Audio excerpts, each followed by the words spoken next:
जंगल की पूरी कहानी हिंदी में। घने पेड़ों से घिरा हुआ एक सुंदर जंगल था जहां सभी जानवर आपस में शांति से रहते थे। उसी जंगल में एक छोटी और बहुत तेज हिरनी रहती थी जिसका नाम रूमी था। रूमी को अपने तेज रफ्तार पर बहुत घमंड था। दूसरी ओर एक बूढ़ा लेकिन समझदार कछुआ था जिसका नाम कावा था। वह धीमे चलता था पर हमेशा स्थिर और शांत रहता था। एक दिन रूमी ने कावा से कहा, क्या तुम मेरे साथ दौड़ने की हिम्मत रखते हो? कावा मुस्कुराया और बोला, अगर यह तुम्हें अच्छा लगता है तो चलो कोशिश कर लेते हैं।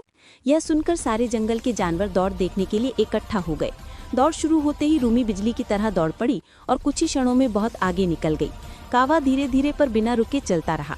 थोड़ी दूरी तय करने के बाद रूमी थक गई। उसने एक बड़े पेड़ की छाया में आराम करने का सोचा। मैं तो बहुत आगे हूँ, थोड़ी देर सो भी लूंगी तो क्या फर्क पड़ेगा, उसने सोचा और आंखें बंद कर लीं।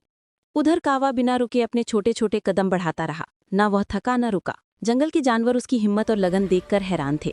जब रूमी जागी तो उसे याद आया कि वह दौड़ में है। वह घबराकर तेजी से भागी, लेकिन तब तक बहुत देर हो चुकी थी। कावा फिनिश लाइन पार कर चुका था। सभी जानवर खुशी से चिल्लाए और कावा की जीत का जश्न मनाने लगे। रूमी को अपनी गलती का एहसास हुआ। उसने सीखा कि घमंड और लापरवाही हमेशा हार का कारण बनते हैं, जबकि मेहनत और निरंतरता हर बाधा को पार कर देती है। सीख, मेहनत और लगातार प्रयास से ही सच्ची जीत मिलती है।